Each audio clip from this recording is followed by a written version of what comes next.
When my husband's mom, Catherine, found out my husband had to move abroad for work, she decided we had to leave the house. We had nowhere to go, so I took my 2-year-old daughter to the park, feeling lost and unsure of what to do. Suddenly, police officers surrounded me, asking me to go to the station. It was raining hard, and I was shivering from the cold as I followed them. At the station, I was surprised to see someone unexpected waiting for me. Her name was Emma, and she told me she's turning 35 this year. Emma shared her story, how she met her husband, Bob, at work, and they got married after dating for a year. They had a daughter named Lily, and they lived with Bob's mom, Catherine. Emma explained that they used to rent a place, but after Catherine's husband died and she started having knee problems, they decided to buy a new apartment and live together. They thought it was better because the apartment had an elevator, which made life easier for Catherine. Buying an apartment was cheaper than a house, and since Bob's job often required travel, they chose somewhere with good transportation access. But even though we bought the house, my husband's transfer was put on hold for a while. However, he still travels a lot for work, even more than other employees. He goes on business trips about once a week to different states. With a 2-year-old daughter, it's really stressful for me when he's away. At first, my mother-in-law, Catherine, was helpful, but now she doesn't help with taking care of our daughter at all. In fact, she makes more work for me. She leaves her dishes dirty and cooking utensils unwashed, which adds to my workload. When I ask her to help out, she just apologizes and promises to do better next time. But I've noticed she rinses them when my husband is around, which makes me think she's doing it on purpose to make things difficult for me. Sometimes she'll offer to get something from the store for me, but then later she'll say she actually needed something herself. This happens a lot. I used to think she was just forgetful, or that her bad knees made moving painful for her, so I wanted to help. But now I'm starting to feel like she's intentionally causing problems. I've thought about talking to my husband about it, but he's already stressed from work, and I don't want to add to his burden. This behavior from Catherine has been going on for years, and when I talked to a friend about it, she said it sounds like Catherine is bullying me. She suggested talking to my husband, but I worry that if I do, Catherine, who doesn't have any other family, might end up in a facility. At one point, I thought it would be better to just endure it. However, one day, something happened that changed how I felt. I planned to drop off Lily at my parents' place. They love having Lily over, and sometimes she stays for sleepovers. Thanks for always bringing Lily. We look forward to these visits. Why don't you stay over sometimes too? My mom said. I'd love to, but I'm worried about leaving Catherine alone. I'll head home. Don't spoil Lily with too many toys, I replied. After a brief chat, I decided to return to the apartment where Catherine was waiting. But when I got there, I realized I'd left the keys at home. At first, I was concerned, but then I remembered Catherine was home and decided to ring the intercom. I dialed the room number, but there was no response. I wondered if she had gone out, so I decided to wait outside for a while. But Catherine never returned. After about 2 hours, it got dark, and I followed another resident into the building. Catherine rarely goes out at night, so I was sure she was home. I pressed the intercom button, but still got no response. Eventually, I heard a faint sound from inside, confirming Catherine was indeed there. I tried the intercom a few more times, but she refused to come out. Feeling defeated, I stayed at a nearby motel for the night, planning to return when Bob was back from his business trip. When I told Bob what happened, he was upset on my behalf, but Catherine just said, "Oh, maybe I didn't hear because of my hearing. I'm getting old, you know," trying to hide her smirk. Relieved to be back inside, I grabbed my keys and went to pick up Lily from my parents' house. After discussing the situation with them, they said, "Sounds like she's giving you a hard time. If it becomes too much, you're always welcome back here." Their comforting words brought tears to my eyes, but in front of Lily, I quickly wiped them away and headed home.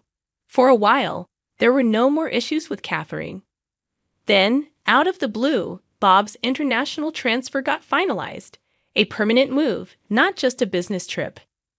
Yeah, we finally bought a place, and now this international assignment.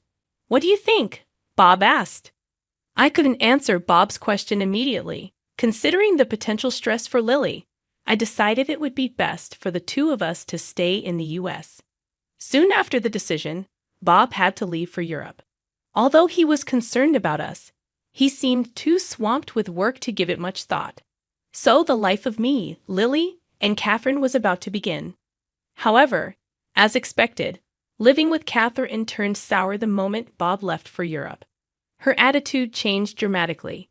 That day, a storm was approaching, and it was dangerous to venture outside. Yet Catherine dropped a bombshell on me. Now that Bob's gone, wouldn't it be better if you and Lily move out? She said. Excuse me? What do you mean? I asked, shocked. Just what I said. I'll take over from here. I just feel I can't relax with strangers in the house. I'd appreciate it if you could leave right now, Catherine replied. I was in complete disbelief at Catherine's audacity. It's true that Catherine and I aren't related, but I've always tried my best to make our cohabitation comfortable. At the very least, I've always treated her as family.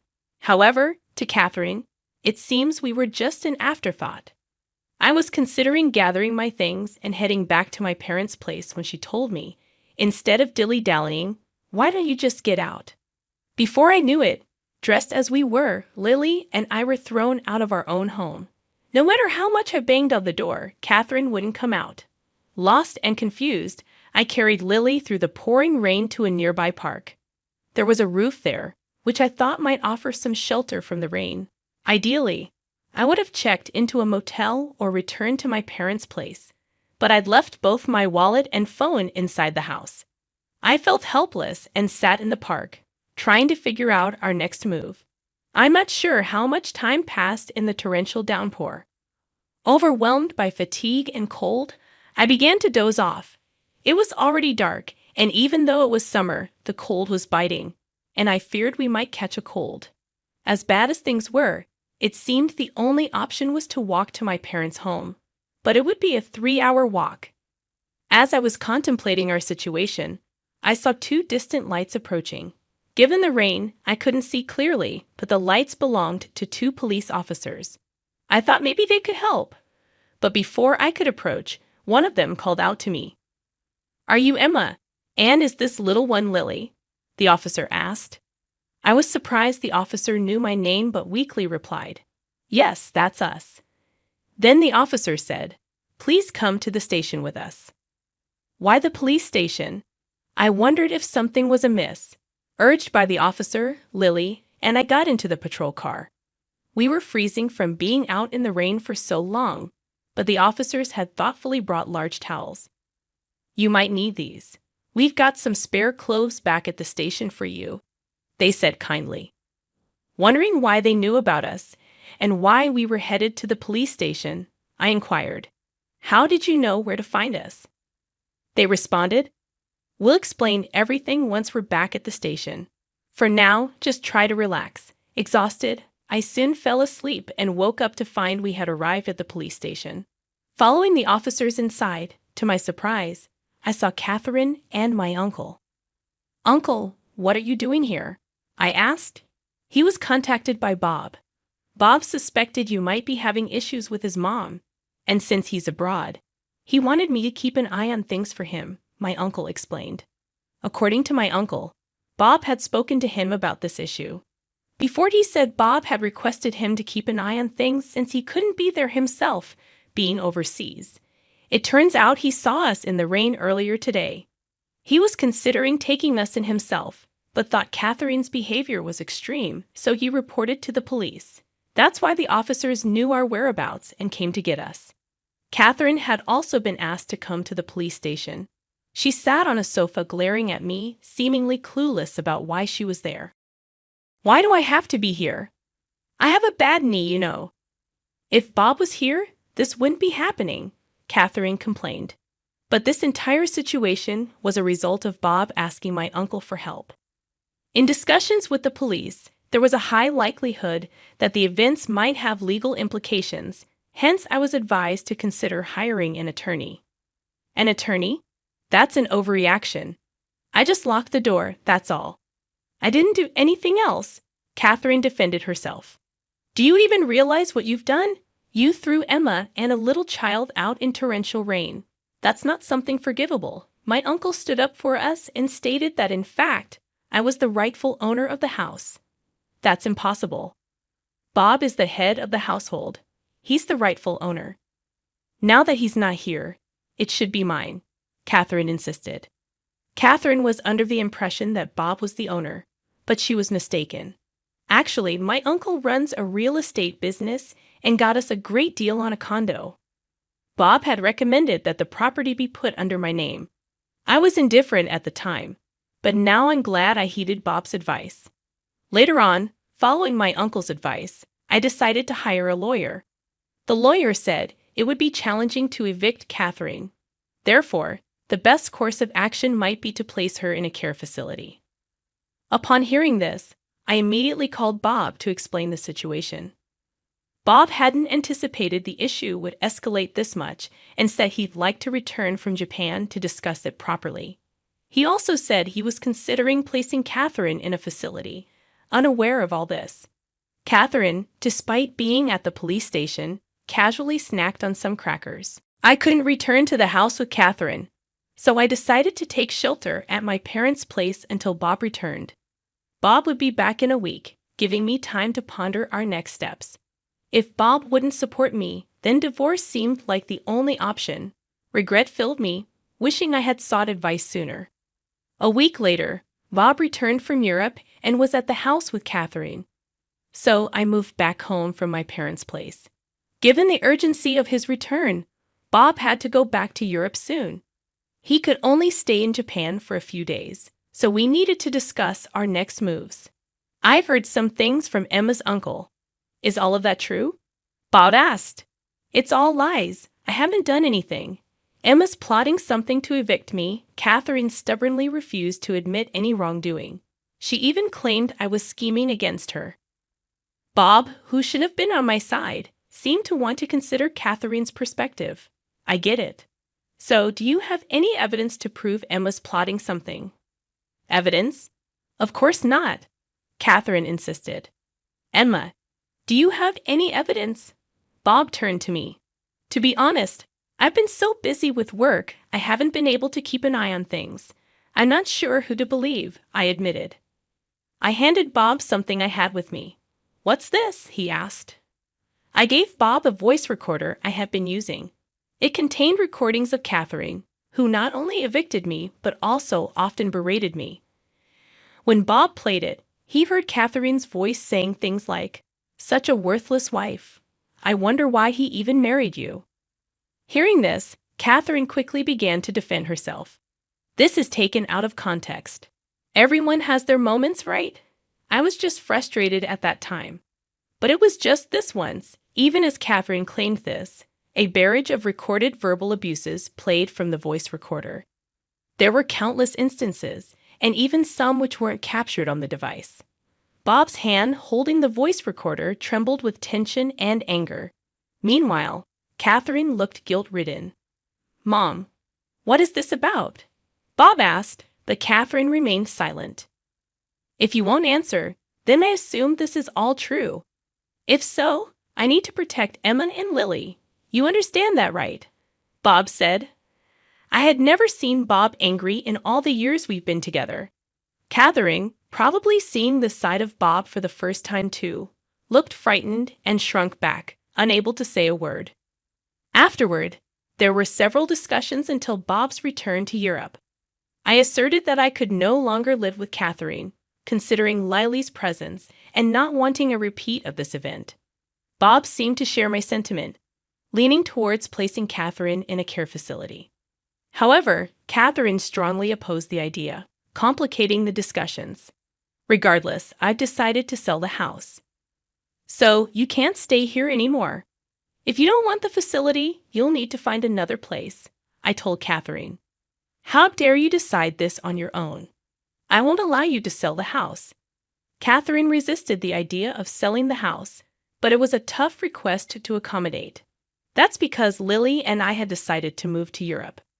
Bob regretted not being more present for his family and wanted to be there for us moving forward. Although I was hesitant about living abroad, knowing Bob would be with us reassured me. Besides, Lily is only 2, and it would be good for her to practice her communication skills in Europe. Therefore, selling the condo, which still had a mortgage, was the only option. If we left it as it was, Catherine would have to cover the mortgage, considering she's on a fixed income. She doesn't have that kind of money given her future prospects. Someone should be around to assist her. Despite our efforts, Catherine was adamant about not moving into a facility. So we had to forcefully place her in one. I'm sorry, but I've got to head back to Europe. Could you handle any procedures required here? Bob asked before heading back. With help from those around me, I managed to finalize Catherine's admission into the facility. The facility staff kept me updated on Catherine's condition, but it seems she's not doing well. It'd be one thing if she were just down, but apparently she's been giving people there a hard time. Before heading to Europe, I went to visit her to see how she was doing, but she lashed out at me, saying, "What's the big idea? Why have you locked me up in this place?" She even vented her frustrations on the staff, complaining, "How can you expect anyone to eat this food? Isn't there something more flavorful? This isn't nearly enough. The beds are uncomfortable, and other residents keep making snide remarks. I'm going to lose my mind in here." When I apologized to the staff, they were very understanding. "It's all good," one of the staff members assured me. "We see this kind of behavior often. Just leave it to us. We'll keep you in the loop. And if anything comes up, we'll give you a ring. So don't you worry." Despite all the harassment I got from her since we used to live together, I couldn't help but feel worried as I headed to Europe. Upon arriving in Paris, Bob met me at the airport, and we headed to the apartment we'd rented. They say rents in Paris are higher than in Texas, but since Bob's company gives him an allowance for housing, we were lucky to find a spacious and affordable place. The neighbors in our building are super friendly and have been very kind to me, even though I don't speak French fluently. Yesterday, a neighbor shared some wine and cheese with me. In return, I gave them some mac and cheese. Meanwhile, I'm gradually learning French along with my daughter Lily. I know there's a limit to self-study, so I've also enrolled in a language school. There are a lot of Americans there, many of whom, like me, are new to France. I've made some friends there and am really enjoying my life in Paris. Back in the States, I had to always be concerned about Catherine, which often prevented me from fully enjoying outings with friends. But here, I can indulge in leisurely lunches just the way I like. The only concern right now is Lily. She's still too young for kindergarten. Kids here usually start kindergarten the year they turn 5, so I hope she picks up enough French by then. Fortunately, Lily seems to be catching on pretty quickly. I'm thinking of getting a job once Lily starts preschool. Bob says he's okay with me staying at home, but living in Paris has made me want to explore more opportunities. Seeing how ambitious and confident people are here has ignited something within me. I've become friends with a waitress at a nearby cafe, and she hinted there might be a job for me there. That cafe isn't only popular among the American community, many of their customers are also learning English. There might be challenges ahead, but since coming to France, Bob and I have been communicating much better. I feel more confident in expressing my feelings, and I believe no matter what happens, we'll face it as a family. Right now, I feel happier than I've ever been in my life.